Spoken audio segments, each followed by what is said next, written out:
Mesdames et messieurs, on en a déjà parlé sur le live, c'est Feldup, pardon. J'arrête pas de dire Feldup, mais c'est Feldup. Quelle honte. Quelle honte. À chaque fois j'entends Feldup, voilà. Donc c'est Feldup. Alors Feldup, moi justement, j'ai regardé beaucoup de ses vidéos, regardez... Ah mais d'ailleurs, je suis toujours sur mon compte, j'aime bien aller sur Tibul pour regarder, mais bref. Donc Feldup, voilà, notamment, je sais pas pour vous, mais moi depuis que j'ai regardé ces 2 vidéos sur la radio, l'autre jour, donc l'autre jour c'était hier, je me suis trompé sans faire exprès, j'ai mis la radio sur AM, et vous savez ce que j'ai fait? Eh ben j'ai commencé à scanner chaque kilohertz de la radio pour voir s'il n'y avait pas une onde bizarre. Et je n'en ai pas trouvé. Voilà. Voilà. Mais c'était juste marrant pour vous dire à quel point quand même Feldup est fort, puisqu'il réussit à nous donner de l'intérêt pour des choses qui, a priori, nous passaient complètement par-dessus la tête. Donc pour ceux qui ne connaissent pas Feldup, bien sûr, je vous invite énormément à le découvrir. C'est des vidéos et de la musique, mais c'est effectivement, c'est des vidéos et de la musique, mais surtout des vidéos sur les mystères, mais de manière beaucoup plus générale sur Internet, mais aussi parfois, là, voilà, justement, il l'a fait sur les ondes sonores, les ondes radio, il l'a fait aussi sur le protocole Ganzfeld, par exemple. Donc c'est à la fois du débunkage parfois, mais surtout en fait c'est des enquêtes et vraiment très approfondies, très intéressantes sur tout un tas de sujets qui touchent Internet. Et franchement c'est incroyable, je ne sais même pas comment il fait pour trouver autant de mystères, je ne sais pas comment font ces gens passionnés, mais c'est pour ça que je vous disais que ce serait probablement, voilà, qu'on ferait plusieurs sessions de l'étrange sur Internet, parce que j'aimerais vraiment beaucoup essayer de découvrir de nouvelles personnes qui parlent de nouveaux sujets sur l'étrange. Et franchement, moi ça je mange, hein. Moi ça c'est miam miam. Nom nom nom. Donc voilà, je vous invite très fortement à regarder ces vidéos. Et aujourd'hui, la vidéo qu'on va donc regarder, je me mets sur Tibul, boum, paf. C'est le Findings numéro 45 que je n'ai pas vu. Le mystère qui a secoué Twitter, Eiffel1812, et j'ai pas envie de faire de la publicité pour des gens qui n'en méritent pas, voilà. Donc on mettra pas la pub. Voilà, c'est un Findings qui est assez long, assez vieux, pardon, pas assez long, il fait que 20 minutes. En général, voilà, dernièrement, ces Findings font plutôt 1 heure par épisode. Mais ici, non, c'est 20 minutes. Il est sorti il y a 4 ans, donc c'est cool. C'est pas une de ces dernières vidéos. Et évidemment, comme d'habitude, si vous aimez les vidéos, je vous invite très fortement à les découvrir. Pourquoi j'ai l'impression que ça n'a pas... Oh, voilà, là je suis sur Tibul. Pourquoi ici je suis pas sur Tibul? Je vais péter un câble, hein. Vous allez revoir une pub? Non, c'est bon. Ok. Allez, c'est parti. Je l'ai vue. J'ai vu. Bah, en même temps, elle est vieille, donc ça m'étonnerait pas. Et ben, c'est l'occasion de la revoir. C'est reparti. Bonjour à tous. Le 16 novembre dernier, quelque chose de très intéressant s'est passé sur Twitter. Ah en ouais? effet, et c'est assez rare pour le souligner, mais non. le compte a un peu retourné le Twitter français. Et... Alors quand même, il faut le dire, hein, mais là, évidemment, il est plus jeune qu'aujourd'hui. Feldup, c'est vraiment, je vais dire, une génération de youtubeurs qui, je crois, est passée après, enfin, qui est passée après moi. Je vais dire ça un peu comme ça. Donc moi, je l'ai découvert tardivement, mais je sais que ça a été la star de tous les jeunes pendant tout un temps. Et du coup, et ça l'est encore, hein, ça l'est encore, il faut le dire que ces vidéos ne cessent de devenir de mieux en mieux, je trouve. Donc, et ce, en exposant un mystère extrêmement intéressant et qui a fasciné les gens, moi y compris. On m'a énormément envoyé ce thread, on me l'a énormément envoyé et je pense que c'est pour de bonnes raisons. C'est extrêmement intéressant ce qui s'est passé. D'accord. Laissez-moi vous raconter toute l'histoire avant de vous expliquer ce que, selon moi, avec plaisir, s'est passé. Avec le 16 plaisir. novembre 2019, je me pose beaucoup de questions. Un compte est créé légèrement dans l'urgence. Ce compte s'appelle... Alors je le dis quand même, justement, j'en profite, parce que, donc, autant le grand JD, je regarde de temps en temps, donc comme je le disais, et en vrai, moi, ça me fait rarement peur, quoi. Rarement, je suis même malaisé, tu vois. Il y a rarement des moments où je me dis, là, c'est quand même bizarre. Autant sur Feldup, waouh, là, je peux vous dire qu'il y en a des nuits que j'ai très très mal passées, hein. Tu veux dire qu'il y a 4 ans, il était plus jeune qu'aujourd'hui? Ouais, non, t'as raison, ça n'a pas de sens. Non, non. FL1800. Il est, bien sûr. L'utilisateur qui a créé le compte est anonyme et compte le rester. Tout commence donc le 16 novembre où un tweet est posté dans l'urgence. J'ai trouvé cet appareil photo Canon 1100D sous un abri à Réarmont Carrel. Le média retrouvé bien sûr. On ne sait jamais, Twitter fait des miracles. RT pour que son ou sa propriétaire le voit et le récupère. Les gens alertés et voulant éventuellement que cet outil qui coûte cher puisse être restitué à son propriétaire, le post accumula aujourd'hui jusqu'à 12,5 milliers de retweets. Oui, c'était encore Twitter à l'époque, hein. C'était pas encore la bouse que c'est aujourd'hui. Voilà, hein, parce que je vais vous dire, Twitter, c'est quand même le seul réseau social, et je vous jure que c'est vrai, c'est le seul réseau social où à chaque fois qu'ils font une mise à jour, je me dis, mais comment ils font pour que ce soit pire qu'avant? Voilà. Et je peux vous dire qu'il y a des applis, voilà, et tout, genre Facebook et tout, on en a vu de toutes les couleurs, mais là, vraiment, Twitter, c'est juste incroyable comment ils arrivent à être mauvais. Voilà. Bonsoir, Sun. Allez découvrir Sunbeer, évidemment. On est là pour faire découvrir des créateurs. Sunbeer exceptionnel. N'hésitez pas à aller le découvrir sur twitch.tv. Qu'est-ce que même des personnalités françaises se mettent à RT ce post en particulier. Et ainsi s'ensuit un mystère qui va s'étoffer à chaque post réalisé par ce compte Twitter. Je vous dis tout de suite, vous n'êtes pas encore prêts. Afin de donner plus d'informations sur l'appareil photo pour que l'utilisateur en question puisse le retrouver plus facilement, afin d'avoir plus d'informations sur l'appareil photo et qu'il soit restitué de manière plus rapide, l'utilisateur va donner des informations sur qu'est-ce qu'il y a dans l'appareil photo, à quoi il ressemble, etc. etc. Il complète. L'appareil photo était sans batterie. La carte SD est une carte de 2 Go marque Toshiba. Il avait aussi un badge magnétique dans la sacoche. Est-ce que vous avez déjà trouvé un objet comme ça qui appartenait à quelqu'un et qui était perdu et pour lequel vous avez peut-être trouvé des données ou des choses comme ça à l'intérieur qui étaient troublantes? Le badge est vierge, pas d'infos, et rien dans la sacoche non plus, en plus de l'appareil et de l'objectif, donc pas de chargeur, pas de câble, etc. La carte SD s'appelle FL1812, au début je pensais que c'était une marque, mais Google ne donne rien. En vrai c'est sûrement un nom générique, et comme j'avais pas d'idée pour mon hâte pour faire tourner l'info, eh bien tu l'as choisi comme hâte. Ainsi les bases sont posées... Donc il a choisi... En fait, ça me fait rire parce que... À mon avis, c'est un ARG, hein, quasiment sûr. Mais... Qui créerait un compte Twitter juste pour permettre de trouver un truc? Je sais pas. Peut-être qu'il y a des gens qui le faisaient à l'époque? Je sais pas. C'était il y a 4 ans, donc c'était à peu près... ça fait 2-3 ans que c'est X maintenant? Et les choses vont aller tout de suite de plus en plus dans l'étrange. Il montre d'abord les photos qu'il y a sur la carte SD et il montre le même modèle photographié dans plusieurs endroits différents, ce qui semble d'ailleurs être des photos plutôt professionnelles. Cette intuition va être confirmée quelques minutes plus tard quand il passera les images dans une recherche Google inversée et qu'il trouvera en fait que toutes les photos étaient des photos du site Shutterstock, un site de stock photo et de stock vidéo. Ainsi, donc soit il a pris les photos et les a publiées sur Shutterstock, soit au contraire, il a téléchargé les photos et les a mis dans son appareil, ce qui serait vraiment très bizarre. Soit les photos ont été prises de Shutterstock et mis à l'intérieur de l'appareil photo, ce qui est absurde et qui n'a aucun sens, hein, qu'on soit clair. Soit les photos sont les photos originales du shooting photo qui a été utilisé ensuite sur Shutterstock, ce qui est absurde, sachant que Shutterstock est basé à New York, aux États-Unis. Donc définitivement, il y a quelque chose de pas normal avec cet appareil photo. Et les choses vont devenir de plus en plus étranges à partir de ce moment-là. L'utilisateur de ce compte a à ce moment-là un excellent réflexe, il décide d'afficher les fichiers cachés. C'est une fonctionnalité qui est disponible sur la plupart des OS, qui permet de faire des fichiers invisibles à l'œil nu, notamment par exemple votre fichier AppData ou local. C'est un fichier qui est caché, pour ne pas avoir à accéder à des informations qui pourraient soit être compromettantes, soit ruiner la stabilité de votre OS. Ouais, puis aussi c'est parfois utile quand t'as des, je sais pas moi, t'as des programmes qui ont 50 fichiers, mais t'en as besoin que de 1. Ça te permet aussi de pouvoir tous les masquer. Comme ça, j'invente, mais si t'as un employé que t'as envie de remettre à ce poste-là plus tard, comme ça il doit pas chercher, il doit pas Enfin, ça simplifie aussi les trucs. Je le dis parce que moi-même, je l'ai vécu il y a pas longtemps, et j'étais en mode « Ah, mais c'est à ça que ça sert !»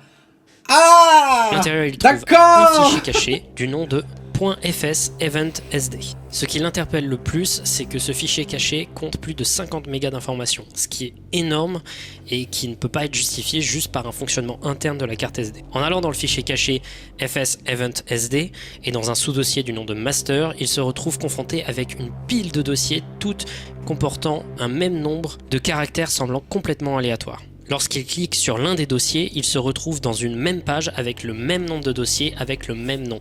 Il se dit que c'est une blague parce que c'est franchement extrêmement inconvénient.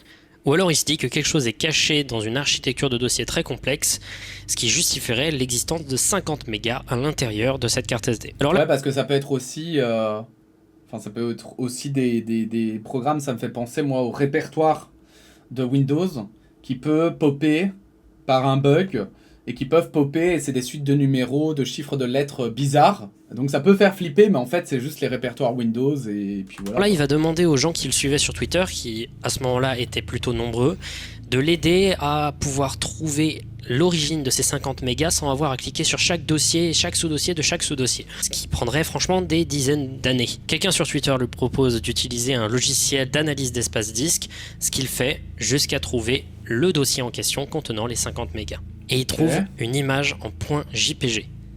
Problème, il n'arrive pas à l'ouvrir. En effet, ce .jpg semble ultra corrompu et tout simplement est illisible de A à Z. Donc là, franchement, déjà, une image JPEG de 50 mégas, c'est énorme. Hein.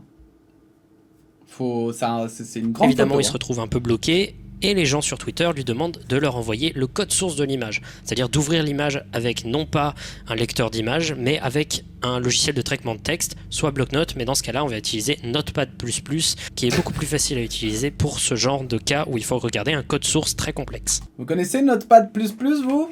Vous utilisez? Alors, vous en pensez quoi de Notepad++? Vous aussi, vous faites de la programmation tous les jours? Moi, pas.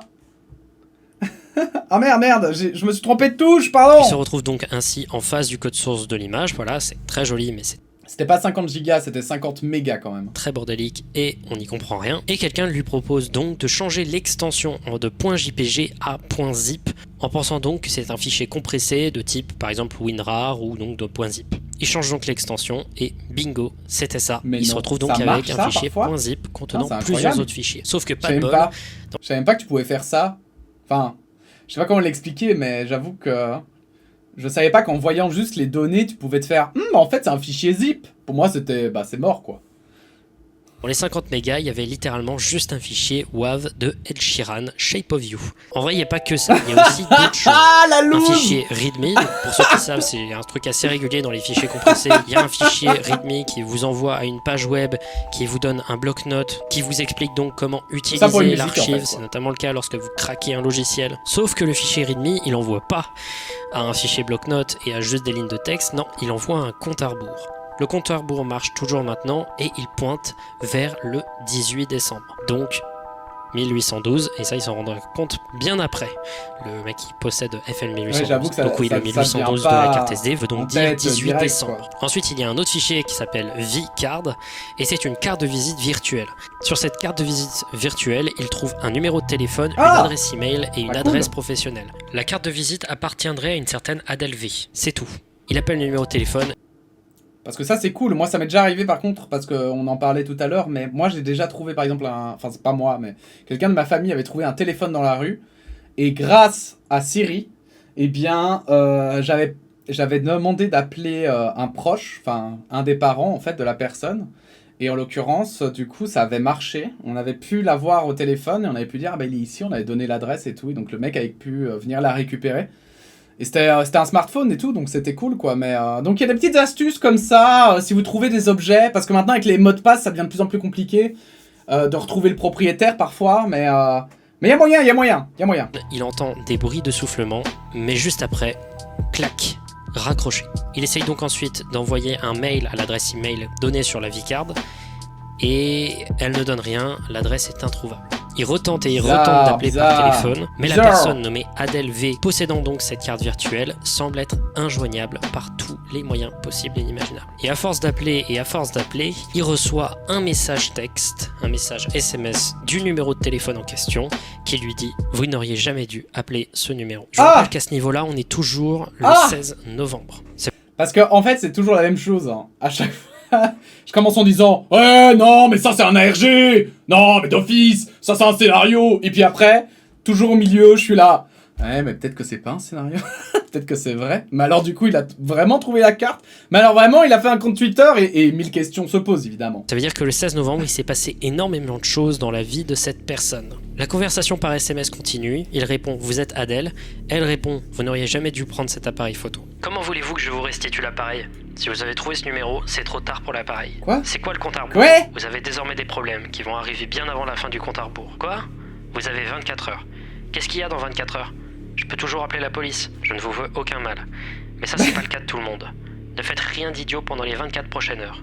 Sinon, vous ne verrez jamais la fin du compte à rebours. Mais c'est Et quoi ? c'est ainsi que se termine l'étude envoyée le 16 novembre. Il ne donnera pas d'informations pendant 24 heures. Il revient. Désolé de ne pas avoir publié aujourd'hui, mais j'avais besoin de prendre un peu l'air. Mais merci pour votre soutien, je n'oublierai jamais ça. J'ai fait une soirée avec des amis hier, je leur ai parlé de ce qui s'est passé. Pour l'instant, on pense que c'est un spam très élaboré. Je vais tester l'appareil photo lundi, mais il y a de fortes chances qu'il ne marche pas. Non mais... impossible que ce soit un spam... Ah, un spam genre en mode...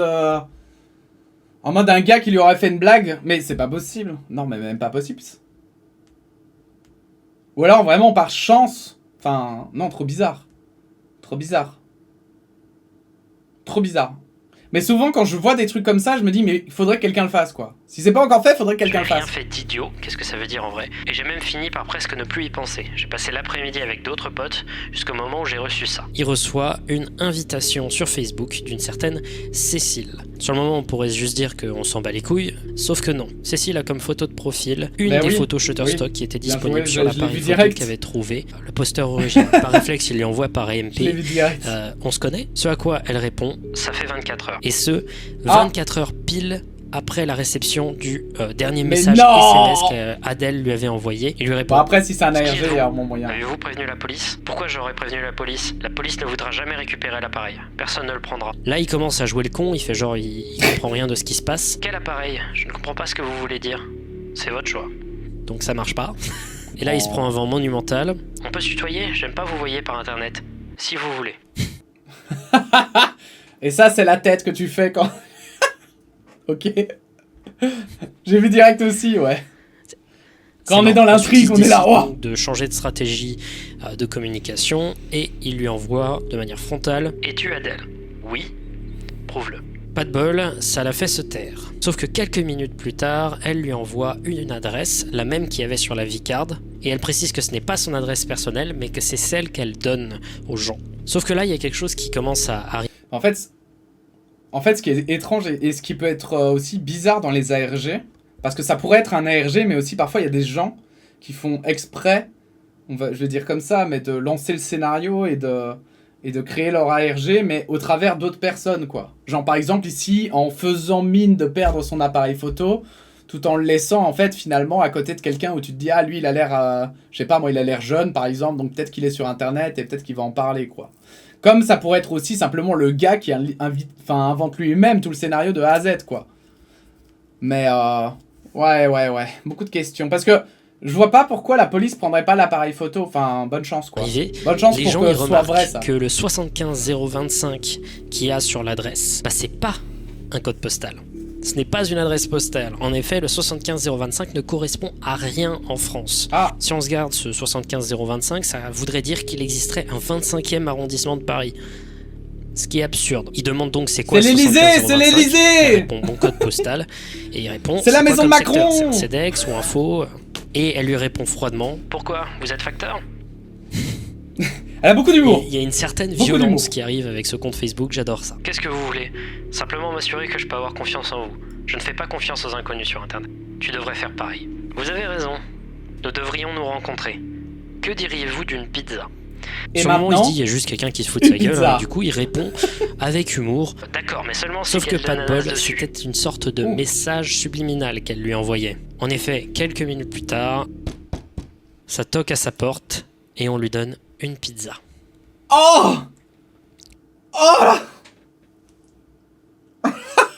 quel enfer. Non mais ça c'est un ARG, c'est pas possible. C'est pas possible.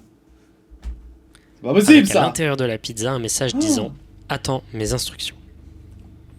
Par contre, le scénar est Et là, incroyable. c'est hein, la si fin des un- messages envoyés le 17 novembre. Ça, c'est Il y a moyen de incroyable, devenir hein. fou au niveau là où il en est, fait le 1812. En effet, Adèle, ou Cécile, on ne sait pas encore, l'a rendu fou pendant toute la soirée. Elle lui a prouvé qu'elle avait ses informations, qu'elle savait où il habitait, et qu'elle pouvait utiliser ça pour le narguer et pour le mettre très mal.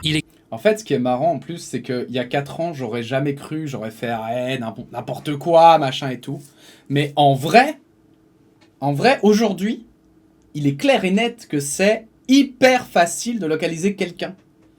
Enfin, je veux dire, même si le gars est déconnecté d'internet, vous pouvez vraiment aujourd'hui trouver beaucoup de gens, quoi. Si vous êtes vraiment déterminé, on voit avec l'OSINT et tout, il y a tellement d'informations qui pullulent sur le net qu'aujourd'hui, en fait, même si vous n'êtes plus dessus, vous êtes dessus. En l'occurrence, par exemple, moi, mes parents, ils sont pas du tout dans le numérique, ils détestent ça, ils détestent Internet et tout. Enfin, je déteste, c'est peut-être un mot un peu fort, mais ils sont pas du tout réceptifs et tout, ça leur parle pas du tout, donc ils ont pas de compte sur les réseaux sociaux, etc., etc. Et pourtant, je suis persuadé que juste avec moi, ma soeur, mon frère, mais aussi leurs amis, je suis persuadé qu'ils ont une identité sur Internet et qu'on en sait beaucoup plus que ce qu'ils pensent sur eux. J'en suis persuadé, ça. Et c'est pas en mode conspi, hein, mais c'est en mode simplement, avec aujourd'hui les recoupements d'infos qu'on peut faire, avec les traces et tout, si moi je dis, ah ben tiens, hier ma mère elle a fait ça, ça peut être enregistré, et il y a une identité qui existe, par exemple, où il y a ma mère, et même sans avoir la photo ni rien, on a des infos sur elle, quoi. Et c'est comme ça qu'ils construisent tout un tas d'identités, même de gens qui sont pas sur Internet. Et ça, c'est vraiment dingue. Écrit. Quand elle disait « je veux savoir si je peux avoir confiance en vous », je pensais que c'était une question sincère. Finalement, c'était juste une façon polie de dire « coopère ou je crame tes meubles et toi avec ». J'ai pas réussi à dormir avant 3h du mat. J'ai même hésité à taper dans la pizza. Je l'ai jetée. Je sais que c'est mal de gâcher, mais entre jeter une pizza et peut-être mourir, mon choix est vite fait. J'avais déjà mangé en plus. Ce matin, 7h30, je vais pas vous mentir, c'était un réveil compliqué. J'ai tout raconté à un pote qui était là samedi soir et je lui ai envoyé une photo de ma tête pour lui montrer que j'allais pas être très intellectuellement dispo pour les heures à venir. Et là, son ami remarque quelque chose de très étrange sur la photo. Alors évidemment... Vous auriez pas été dormir chez un pote, vous ? Ou un truc du style ? Moi, je sais pas, je l'aurais peut-être fait, quoi. Bon, il pose pas la photo parce qu'il compte rester anonyme et qu'il y a son visage dessus, mais il nous montre la discussion qu'il a eue avec son ami ce jour-là. Lol, c'est quoi ça encore ? Je t'avais prévenu, c'est pas beau à voir. C'est un filtre ? Ça veut dire quoi ? Ça veut dire j'ai besoin de vacances. Non mais pas ta tête, le message en bas à droite. Sur le moment, les gens comprennent pas trop, et lui non plus de quoi il est question. Puis il nous montre d'autres photos qu'il a prises le jour même. Notamment une où il y a écrit en bas à droite, en jaune, attends mes instructions. Oh ! Il continue en nous montrant que c'est sur toutes les photos qu'il a prises ce jour-là. Dans le métro à République. What ? Et même lorsqu'il prend juste une capture d'écran de son appareil photo, il reçoit toujours le message en bas, à droite, en jaune, attends mes instructions. Mais ça c'est dans les métadonnées, non ? C'est dans les trucs de l'appareil photo. Enfin, tu peux dire c'est comme un organigramme pour qui reste sur ta photo quoi qu'il arrive, je pense. Et avec les métadonnées et tout, tu peux faire ça. Et en plus, la police me fait fort penser à ces vieilles polices, tu sais, qu'on mettait dans les appareils photo, les caméras, pour justement indiquer les dates et les jours, les mois et tout des photos. Donc je me demande si il décide ensuite de prendre juste une capture d'écran sans que l'appareil photo soit allumé, et pareil, attends mes instructions. Il précise qu'il n'a rien téléchargé depuis qu'il a reçu l'appareil photo, donc véritablement c'est un hacking qu'il n'arrive pas à expliquer. Depuis la veille, il a été bloqué par la Cécile en question. Oh, je pense que c'est un ARG. Sauf que là, le jour-là, il vérifie s'il peut envoyer un message sur Facebook, mais il se rend compte que le compte a été supprimé. Il essaye ensuite d'envoyer des SMS au numéro en question. Il essaye de l'appeler, mais ça lui dit que ce numéro n'est plus attribué. Il continue à prendre des photos toute l'après-midi durant, et le message apparaît toujours en bas à droite. À un moment, il se dit « Putain, j'ai une idée, je vais envoyer un message à Adèle à travers d'une des photos. » En espérant de vérifier si c'est juste un message qui se réalise comme ça, juste au pif, ou si quelqu'un voit les photos qu'il prend. Il écrit au Velleda « Je te vois » sur un tableau, et 50 minutes plus tard, le message en bas à droite sur une nouvelle photo qu'il prend change. Ça passe de « Attends mes instructions » à « Je sais ». Donc, oh, je te vois. Ainsi Je commence sais. une série de discussions par photo interposées. Il écrit donc sur une ardoise Salut Adèle, dans cette magnifique écriture, puis il poste une photo de son clavier avec en bas à droite le message qui a changé en Ne fais rien quelques minutes plus tard. Ensuite, il se décide de prendre une photo donc de la question, ensuite d'attendre que ça change en continuant de prendre des petites photos et de poster donc la question plus la réponse en bas qui a changé sur Twitter pour que ce soit plus lisible pour les gens qui suivaient le compte. Voici donc la petite discussion qu'il entreprend avec Adèle. À quoi sert la carte magnétique ? À te garder en vie. Quelqu'un veut me tuer ? Plusieurs personnes, oui. Mais Qui ? Je te les présenterai. Quand ? Mercredi. Et à partir de ce moment-là, même quand il ne pose plus de questions, le message change, indiquant donc que Adèle est en monologue. Voici ce qu'elle dit durant son monologue. on est d'accord quand même que si, enfin, je veux dire, si en vrai t'as vraiment une organisation ou un truc ultra secret comme ça, et que tu perds malencontreusement un appareil photo ou quoi que ce soit, des données ou quoi, et que le gars en fait te contacte en te disant juste oui, bah voilà, je veux juste rendre votre appareil photo. Ah, ou alors c'est parce qu'il a partagé les photos en vrai. Oui, mais même pour le tuer, comme on dit, les cadavres, quand les cadavres s'accumulent, c'est des problèmes qui s'accumulent, hein. Ils veulent me tuer aussi. Ils veulent tuer beaucoup de monde. Ils ne savent pas encore qui tu es. Et c'est toi qui iras vers eux. Tu vas les infiltrer. Ah. Tu vas nous venger. Et tu feras tout ça au cœur de leur monde. Quoi ? À la Tour Eiffel. Ne m'oublie pas. Et là, stop. Le thread continue sur Twitter, mais j'ai pas envie de continuer. Ah. En effet, c'est trop cool. Pour ceux qui n'avaient pas rigolé depuis le début, évidemment que c'est une fiction. Donc C'est voilà, une fiction de A à Z. ARG, Ça sent la évidemment. fiction, ça a une odeur Évidemment. de fiction, et de même, c'est assumé comme une fiction. En réalité, même, enfin, à partir du moment où t'as le ah bah oui, on va vous tuer, enfin, c'est bon, c'est Si fiction. vous cherchez la localisation du compte Twitter qui est présente donc sur le compte Twitter, vous verrez que la localisation en question, c'est Paris Fiction. Et qu'est-ce que c'est bien fait. Je suis super content que cette chose existe. Et je suis pas le seul, hein. Ça a buzzé à partir de rien.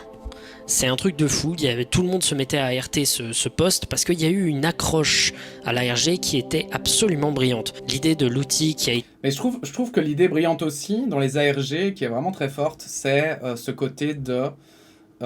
surtout ceux qui sont scénarisés, parce que c'est pas facile, il faut quand même se dire, je vais faire une énigme, et je vais faire semblant aux gens que je ne sais pas ce que ça signifie, ce que ça représente, mais les gens vont devoir trouver mon énigme.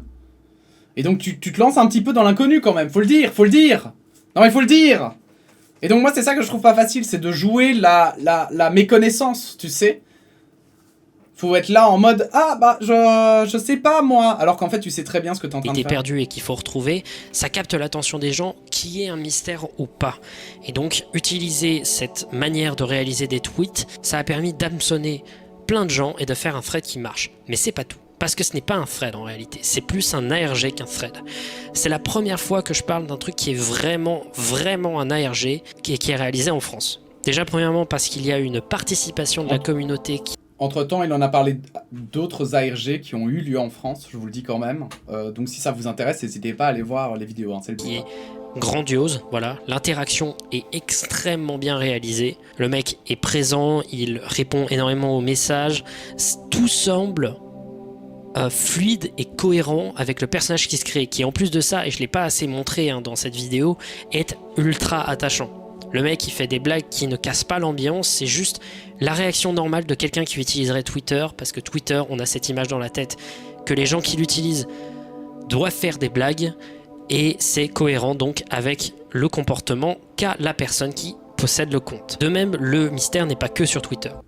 Pardon, effectivement, j'ai pas expliqué ce que c'était un ARG.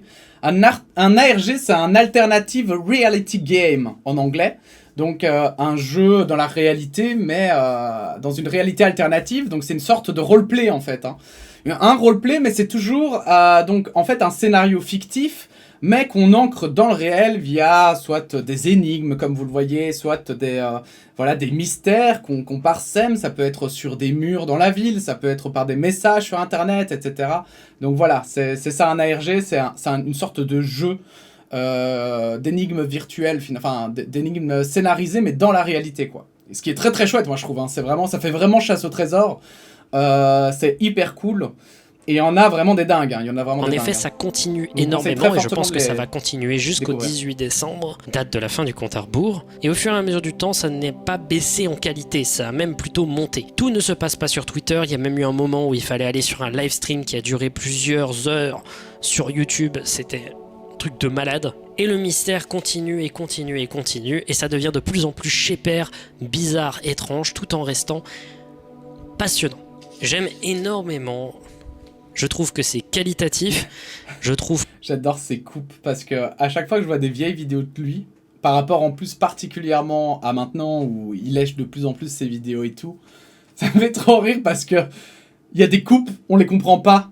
Genre vraiment c'est j'ai l'impression d'être moi quand je faisais la BD d'émission à l'époque et il y avait des trucs où t'étais là mais pourquoi t'as pas coupé avant que tu te tournes ou bon ouais. Que c'est bien réalisé, que ça a une identité.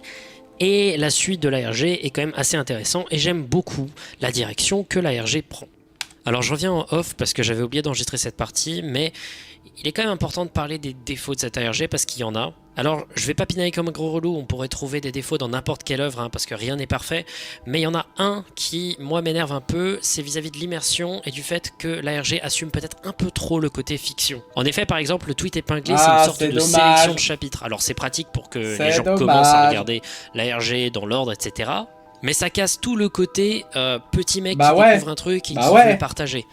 Après, je peux comprendre qu'on veuille vraiment dire que c'est une fiction, parce que après, ça parle un peu de délire, genre complot, etc., sans vouloir spoiler. Mais quand même, c'est dommage. Ça casse un peu l'immersion, mais bon. Ouais, ça, je trouve que pour les ARG, en fait, à part quand il est fini, d'accord ? Quand vraiment tout le scénario a été déroulé, que voilà, il y a plus d'histoire, finalement, que tout est fini. Où là, pour moi, c'est pertinent de dire bien que c'est une fiction, de dire aux gens, voilà, si vous voulez revoir un petit peu, machin et tout, parce que c'est un peu comme un film, quoi, t'as fini le film. Donc, si t'as envie de revoir tel passage ou tel passage, bah, why not ? Par contre, je trouve que la grande force d'un ARG, justement, c'est toujours ce petit doute que tu as. Parce que c'est ça la force, vraiment, des alternate reality games. C'est qu'à chaque fois, t'as un petit doute. Est-ce que c'est réel ou alors est-ce que c'est une fiction ? Et c'est ça qui donne, je vais dire, du piment finalement par rapport à une série classique ou à une fiction classique. C'est que en fait derrière t'as cette motivation de te dire ouais mais je veux savoir parce que si c'est réel, je dois comprendre comment ça a pu arriver et si c'est irréel, j'ai envie de comprendre l'histoire qu'a imaginé le gars et voir jusqu'où ça tient, jusqu'où les ficelles tiennent en fait. Et ça c'est très chouette. Je veux dire, ça n'a pas besoin d'être réel pour être passionnant en fait. Et moi, c'est ça que j'ai découvert avec les ARG. Mais donc du coup, ouais, c'est un peu dommage quand comme ça, dans les ARG, ils vont trop loin un petit peu dans le côté, voilà, oui, on est une fiction, enfin... Ça m'a redonné foi en la France. Parce que je ne sais pas pourquoi, on a très peu d'œuvres dans le domaine de l'ARG et dans le domaine du thread en France qui marchent. Pourquoi ? Eh ben, je sais pas. C'est pas parce une que c'est question hyper de qualité, dur, parce peut-être. qu'on a des gens qui font des trucs vraiment quali. La preuve étant cette ARG et même plein d'autres trucs qui ont été réalisés en France. Peut-être est-ce une question de culture. Il n'y a qu'à voir les commentaires de mes vidéos où les gens déplorent le fait que je parle de fake ou de fiction sur ma chaîne ou que j'en fasse. Je ne sais pas. Mais en tout cas, l'engouement qu'il y a autour de cette ARG me fait me dire que les choses changent. Et également le mini-succès presque complètement absurde de ma chaîne, tellement il arrive tard et il prend une ampleur forte, semble montrer éventuellement qu'il y a une modification dans la manière d'envisager l'horreur en France. Et honnêtement, ça me plaît énormément et ça me fait chaud au cœur pour l'avenir. Sur ce, allez voir FN 1812, c'est de la très très bonne cam. Également, n'hésitez pas à créer des choses comme ça, parce que si rencontrer le créateur de cette ARG m'a appris quelque chose, c'est qu'il n'a utilisé aucune connexion autour de chez lui. En effet, le succès de cette ARG vient principalement de la qualité de son accroche et de la qualité de l'ARG lui-même. Rien à voir avec qui donnera de la pub à qui. En bref, soyez doués et ayez des bonnes idées pour commencer votre ARG, et peut-être vous aussi, que vous arriverez à avoir le public que vous attendez. Ah, c'est cool, c'est cool. Non mais fait le dupe exceptionnel, toujours aussi exceptionnel ce fait le dupe. Fait le dupe, moi je trouve c'est parmi les... Moi je bouffe, en ce moment je bouffe ces vidéos, je vous jure. En fait c'est simple, je l'ai découvert, j'ai regardé toutes ces vidéos, voilà. Pas toutes comme vous voyez, parce que je trouve que ça en fait justement c'est le contenu qui est un peu vieux, ça... honnêtement, ça l'honore moyen. Hein. Enfin, en vrai, ça va. Hein. C'est regardable, c'est sympa. Mais honnêtement aussi, hein, il fait beaucoup mieux aujourd'hui. Et justement parce que donc Skargan dit ça ne tenait plus depuis un moment pour moi, mais j'aimerais quand même insister sur le fait que si aujourd'hui en fait quand je vois les sujets qu'il aborde, je me pose toujours la question mais peut-être que c'est réel, c'est parce que il y a quand même eu des énigmes réelles et des choses qui se sont passées et qui sont vraiment très troublantes au point que je peux te dire qu'en fait il y a plein de choses où tu te dis ok c'est bizarre. Mais c'est pas impossible, tu vois. La pizza, c'est bizarre, mais c'est pas impossible. Voilà.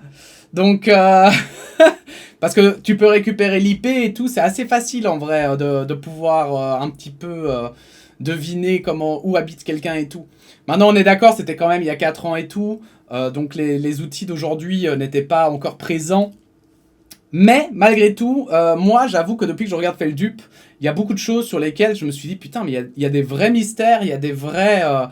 Alors après, je parle de mystères, mais c'est pas des mystères dans le sens du grand JD finalement, où on est en mode bah tiens, il y a peut-être des esprits, il y a peut-être des fantômes et tout. Non, non, non, là on parle vraiment de choses tangibles, du réel, et c'est plus des mystères, et c'est ça que je trouve horrifique en fait, c'est des mystères sur l'être humain. C'est pas, en fait, on se demande pas est-ce que c'est réel ou pas, c'est quand c'est réel en fait, parce que parfois il y a des trucs qui sont réels, on se dit mais qui a fait ça et pourquoi? Et le qui a fait ça et pourquoi, je le trouve, moi c'est ce qu'il y a de plus terrifiant, vraiment, c'est ce qu'il y a de plus terrifiant. Quand on voit justement la vidéo de quelqu'un qui, j'invente, mais exécute quelqu'un d'autre, bah en fait moi ce qui me terrifie, c'est vraiment que quelqu'un puisse avoir en tête cette pensée de se dire je vais faire cet acte là quoi. Bref, la police ne prendrait pas un objet perdu. Ouais, ça aussi ça m'a fait tiquer, ouais, la police qui fait ouais non nous non hein. Ah non non c'est à la prochaine. C'est top secret hein, Bon. Mais oui, effectivement, cet ARG. Mais en fait, je trouve que c'est une excellente introduction à Feldup. Si vous connaissez pas Feldup, en fait. Donc là, en l'occurrence, c'était un jeu qui a été créé. C'était une fiction. Mais justement, donc à chaque fois, c'est des mystères comme ça sur Internet qu'il aborde. Et à chaque fois, il les analyse, etc. Et je peux vous dire qu'il y en a. C'est vraiment pas évident et c'est pas dit que ce soit des jeux. Il y en a, on sait toujours pas si ce sont des jeux ou pas. Il y en a, c'est clair que c'est des jeux, mais on n'a toujours pas compris toute l'histoire autour. En fait, il y a encore des gens qui cherchent. Et puis à l'inverse, il y a des faits réels hein, qui ont mis hyper longtemps à avancer, qui ont demandé des années de recherche. Tout ça pour trouver la réalité qui parfois est je veux dire dans un sens décevante, mais en fait c'est jamais décevant parce que le mystère était tellement grand que c'est forcément t'es content en fait. Le chemin est plus important, littéralement ce que je trouve les sujets que traite Feldup, c'est vraiment c'est ce qui représente le mieux cet adage qui dit c'est le chemin qui est le plus important et pas l'arrivée finalement. Parce que vraiment en fait, on s'en fout au final, ce qu'il y a derrière, ce qui est vraiment important, c'est de le comprendre et de mettre et de faire l'énigme et de vraiment essayer d'aller plus loin que juste ceux qui vont s'arrêter à la vidéo et se dire tiens, c'est bizarre. Et ça, c'est vraiment, je trouve, hyper chouette. Bref, c'était Feldup, hein, je vous le rappelle, n'hésitez pas à soutenir les gens qu'on présente lors de ces lives parce que ce sont des gens souvent talentueux. Et vraiment super, donc allez vous abonner et soutenez-les financièrement si vous le pouvez, c'est toujours très cool hein.